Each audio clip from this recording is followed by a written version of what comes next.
Well, that's no better a solution than any of the others, is it?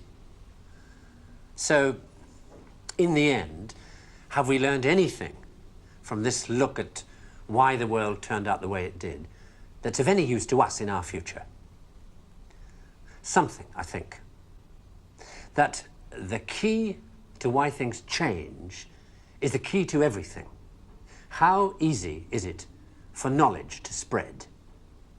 And that in the past, the people who made change happen were the people who had that knowledge, whether they were craftsmen or kings.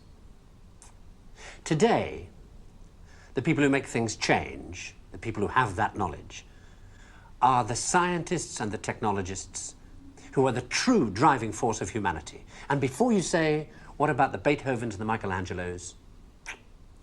Let me suggest something with which you may disagree violently.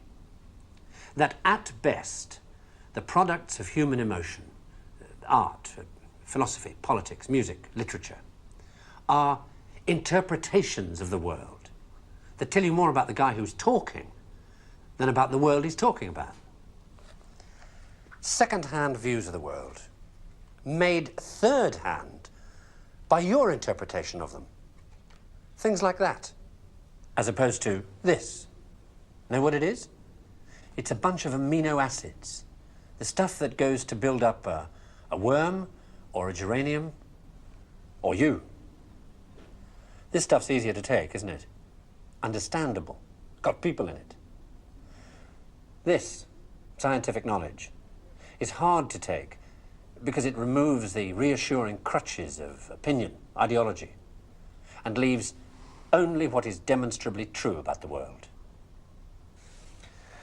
And the reason why so many people may be thinking about throwing away those crutches is because, thanks to science and technology, they have begun to know that they don't know so much, and that if they are to have more say in what happens to their lives, more freedom to develop their abilities to the full, they have to be helped towards that knowledge that they know exists and that they don't possess. And by help towards that knowledge, I don't mean give everybody a computer and say, help yourself. Where would you even start? No, I mean trying to find ways to translate the knowledge, to teach us to ask the right questions. See, we're on the edge of a revolution in communications technology that is going to make that more possible than ever before.